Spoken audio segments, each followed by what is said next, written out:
In today's video, we're going to take House of the Rising Sun, the song that we learned in the last video, and we're going to introduce that lovely There and Back Again fingerstyle pattern. It's a really simple fingerstyle pattern to learn. It works beautifully with this song, which is in 6/8 timing, and I'll break it down for you really simply and get you using it to add some beautiful dynamics into this piece of music. Now we're going to be adding that pattern to the song House of the Rising Sun, which is the song we looked at in last week's video.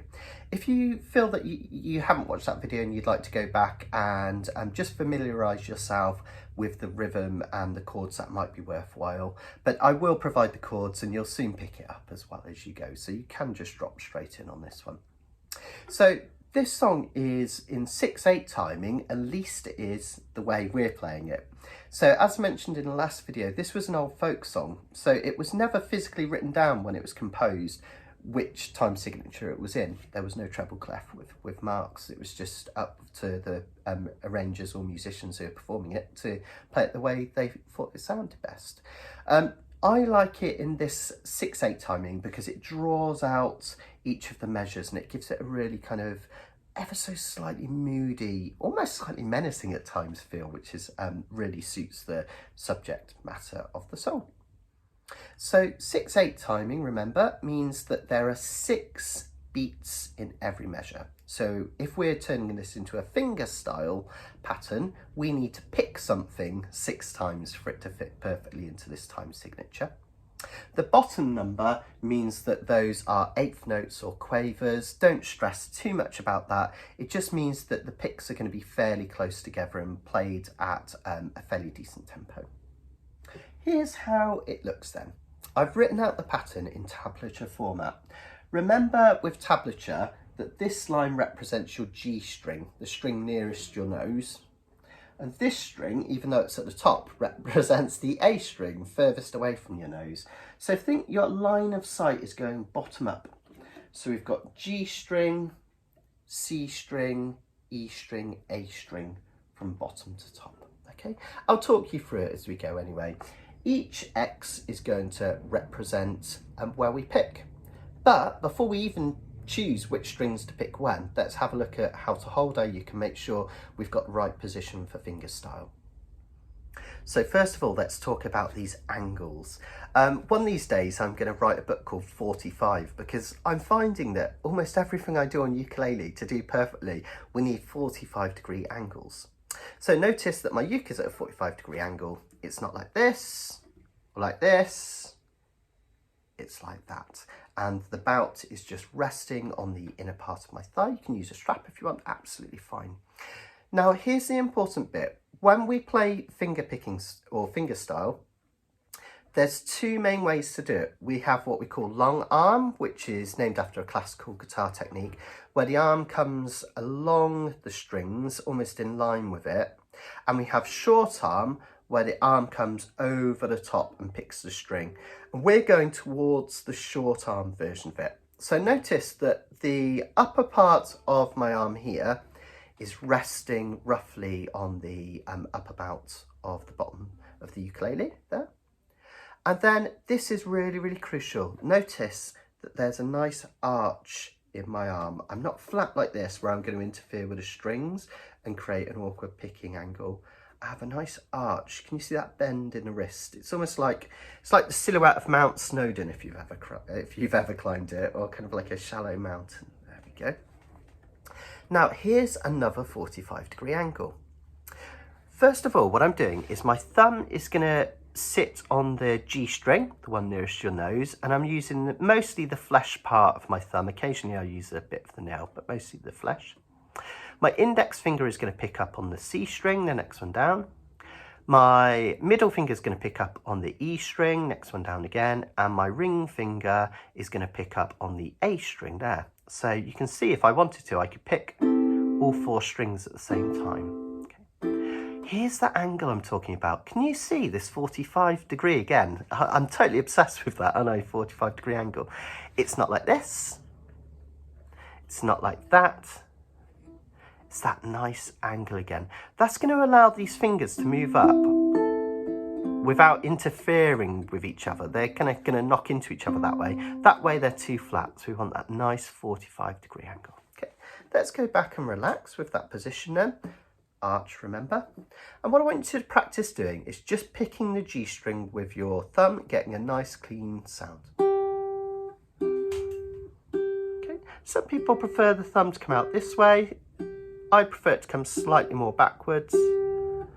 Okay, so it's not too much movement with the thumb. Next up, I want you to practice picking with the thumb, index. Nothing this end, just all open. Thumb, index, G, C. And try and make sure they're roughly the same volume and roughly the same tone. You've probably guessed what comes next. Let's try picking thumb, index, middle. Thumb, index, middle. Thumb, index, middle. Thumb, index, middle. Finally, we're going to involve the ring finger on the A string. Thumb, index, middle, ring. Thumb, index, middle, ring. Okay. What we want to avoid doing is catching the outside part of our nail, because that's where you can get a real twang. So that's why we have that nice angle. You don't have to have long nails like mine. Short nails using the pad of these fingers will work as well. Just try and avoid the edge of the nail. That's where it can catch. Next thing that I'd like you to notice is that there's not a massive movement. The fingers are cycling inwards, but they're not coming way up here into the palm of my hand. And they're not kind of sitting out here out of the way. They're moving back slightly, but notice they're ready to pick that string. So as little movement as possible, economy of movement we call it. Now, this little finger is entirely up for debate. I know classical guitarists that would chop my finger off for doing what I'm doing. Occasionally I find it useful to anchor the little finger on the soundboard of the uke, which allows me to pull up nicely with the thumb and three fingers. Some people prefer the kind of more free technique where the little finger is just held out of the way. There's an argument, which is true, that it allows greater movement of these fingers and independence. But because you're learning, I don't think it would be too detrimental to anchor that little finger if it helps you on the soundboard. And then later on, it's not going to affect too much your technique to take it off again. So if we come back to the board now, what we've done from playing those notes we've just been practicing, G, C, E, A, top to bottom, physically, is we've played the first four notes of this pattern, because we're going G, C, E, A. So we're halfway there, living on a prayer. Actually, we're more than halfway there, because we only have two more to add. So all we need to do to complete this pattern is come back on ourselves. So when we hit that A string, there it is, we just come back and play the E again and the C again. So we go G, C, E, A, E, C. Okay. Thumb, index, middle, ring, middle, index. Can you see how that pattern's working? Thumb, index, middle, ring, middle, index. And if we keep that going round and round, can you hear that pattern?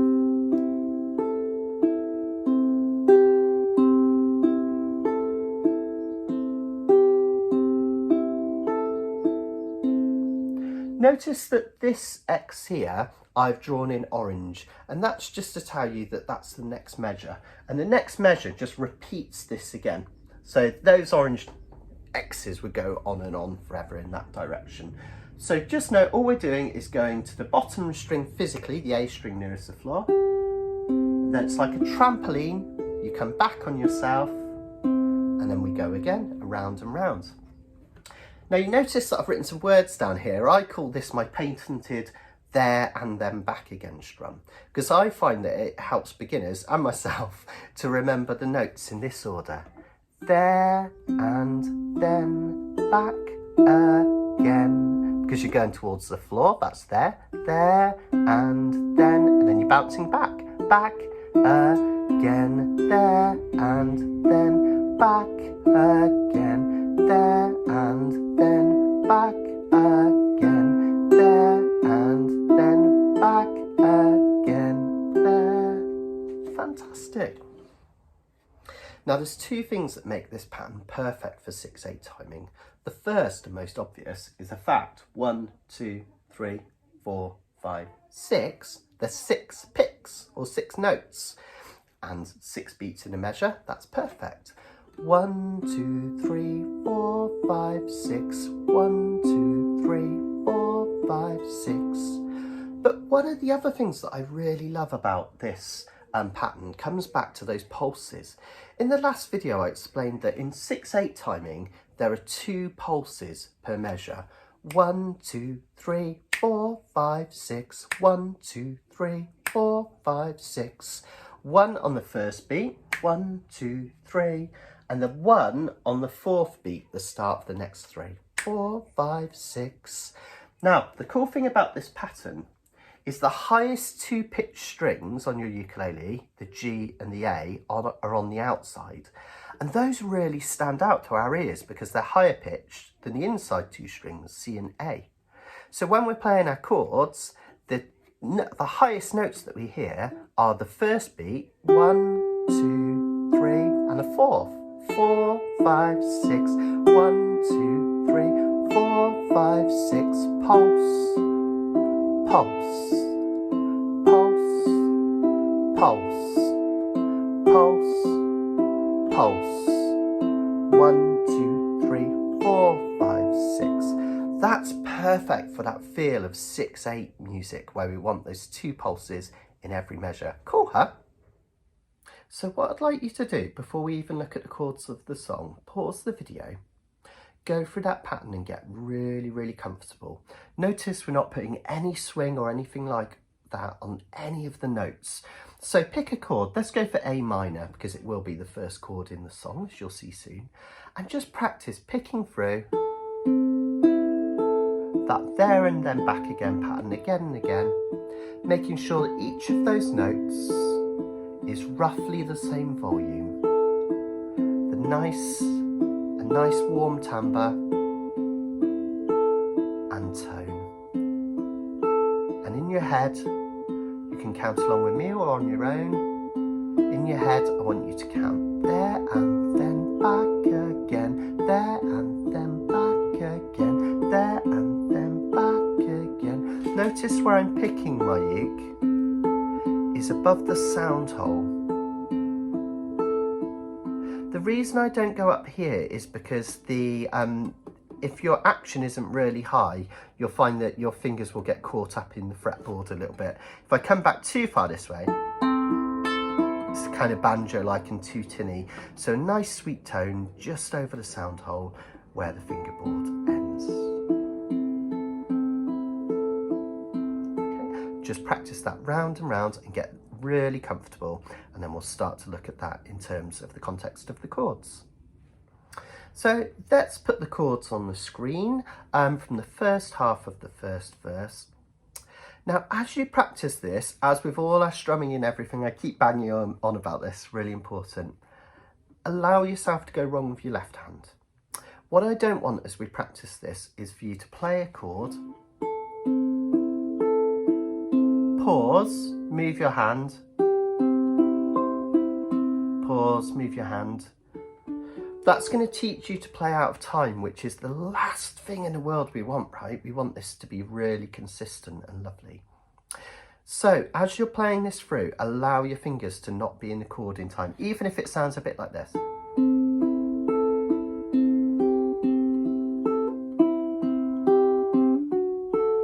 Okay, even if your fingers aren't quite there when you get to the next finger picking pattern, allow yourself to go wrong. Later on, the more you do this, your chord changes will become more fluent because you'll be more confident this end, just as a player and for this song, and then the rest will follow, okay? So that's really, really crucial. Now, each one of these chords is going to be held for one of those finger picking patterns, the there and then back again. So, for instance, in the first line of the verse, we have one of those patterns on an A minor. Then we change to a C chord, same again, a D chord, and an F chord. So on and so forth, okay? One there and then back again on every chord. Now, we need to think about this hand as well. It's very, very crucial that the thumb remains on the back of the neck of the ukulele. See if I can get, there we go. There it is. See if we can get thumb on the back of the uke and that nice circle. Can you see daylight in that circle between my thumb and my index finger? Now, that's because we don't want these fingers to flatten. As soon as these fingers start to flatten on a fretboard, you're going to have this sound. If you ever get that sound, almost always what's happened is that one of your fingers has flattened so that it's touching the string underneath. So you need to make sure just the tip of that finger is touching the string. Can you see that? So when I hit the C below, it's clear. Watch what happens when I flatten. And that's all about using the tips of those fingers. Get those nails short as possible on this hand if you can. Tips of the fingers and keeping that nice arch. Okay, it's going to be really crucial. Think ahead. Be thinking about the next chord before you play it. Think, I need to get to a D, so these two are already moving up here. I need to flip to an F. Be psychologically ready for this index finger to move first. A minor, just move that one. Get ready for this C by moving your hand there. See what I did there? When I went from that A minor, this third finger started to move up even before I was about to play it. And then I can move it across for E7. Okay, and I'll practice this through once with you, one of the verses, very slowly with each of these changes. It will take you a while to get it. If you play along and you're getting out of time or you're getting a bit of chunky sounds as you go, don't fret it. Take your time, pause the video, just take your time and work through at your own tempo, even if it's, as long as it's consistent, that's fine, okay? Just counting as we go. Just keep that right hand going no matter what. Let's have a go at the first verse then, using that pattern. I'm going to count 1, 2, 3, 4, 5, 6, and then we're going to start our first pick. Here we go. 1, 2, 3, 4, 5, 6. And a C, a D, an F.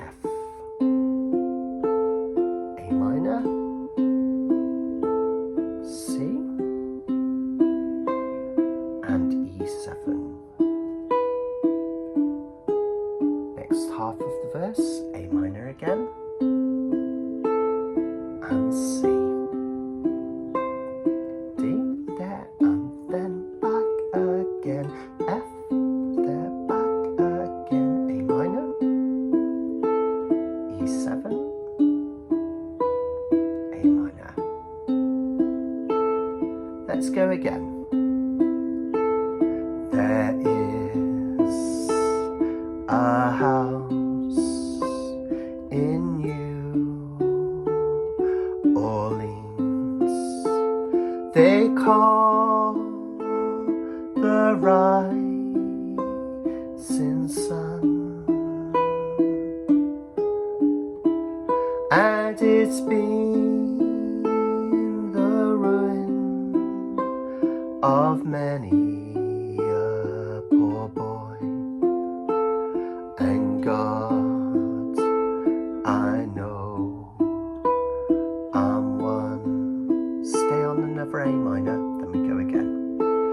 My mother was a tailor, and she sewed my new blue jeans. My father was a gambling man down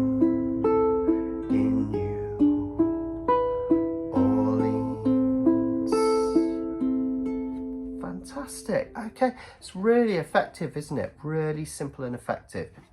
And you can use this on any song that's in 6/8 time. Have a little go, see if you can find a few out and practice it. Now, in terms of this song, I really like to add dynamics into pieces, and in the last video we tried playing this with straight eights, which is where we strum 8 times down quite quickly per chord. Just simply like that, really light. So on and so forth.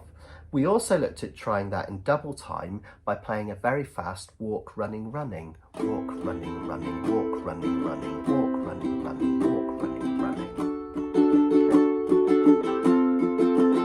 And that really added to the dynamics.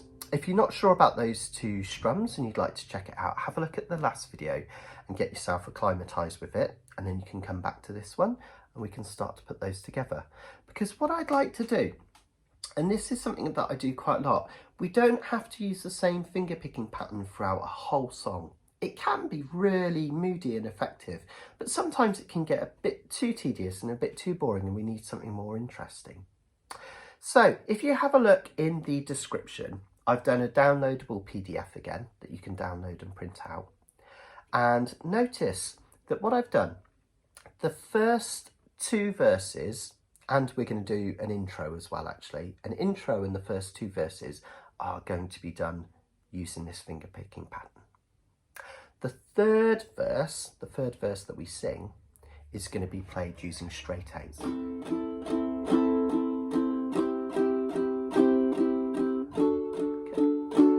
The 4th and the 5th verse that come next are going to be used using our walk, running, running pattern. And adding those dynamics, getting a little bit louder as we go. And then for the final verse of the whole song, the 6th verse with singing, we're going to go back to our picking pattern. To really bring everything back down and create a sense of drama at the end of the piece. So what I'd like you to do is join in, and if you'd like to, you can match my patterns. So finger picking, straight eights, walk, running, runnings, back to finger picking. Or if you want to use this as just a chance to practice your finger picking, finger pick the whole thing. Even when I'm strumming, try and keep time with me and keep that finger picking pattern going. That's absolutely fine as well. So you can use this as a practice video for all sorts of things, whether you want to join in with me with all those dynamics or just to keep doing one thing and practice over the top. It's absolutely cool. Okay, I'm going to give you a count of 1, 2, 3, 4, 5, 6. Then we're going to do the intro, just the verse finger picked all the way. Here we go, start with that A minor. 1, 2, 3, 4, 5, 6, A minor, C, there and then back again, there and then back again.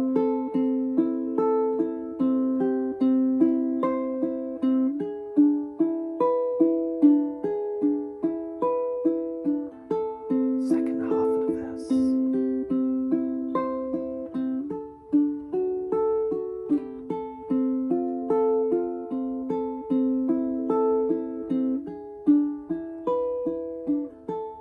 One more A minor. Here we go. There is a house in New Orleans they call the rising sun, and it's been the ruin of many poor boy, and God, I know I'm one. Never A minor, then never verse. My mother was a tailor. She sewed my new blue jeans. My father was a gambling man down in New Orleans. the only thing a gambler needs is a suitcase and a trunk, and the only time that he's satisfied is when he's on a drunk. Here comes walk running. Oh mother, tell your children not what I have done. Spend your lives in sin and misery in the house of the rising sun. Another of those? Well, I've got one foot on the platform, the other foot on the train. Well, I'm going back to New Orleans to wear that ball and chain. Back to finger picking. Well, there is a house in New Orleans they call the rising sun, and it's been the ruin of many a poor boy, and God, I know I'm one.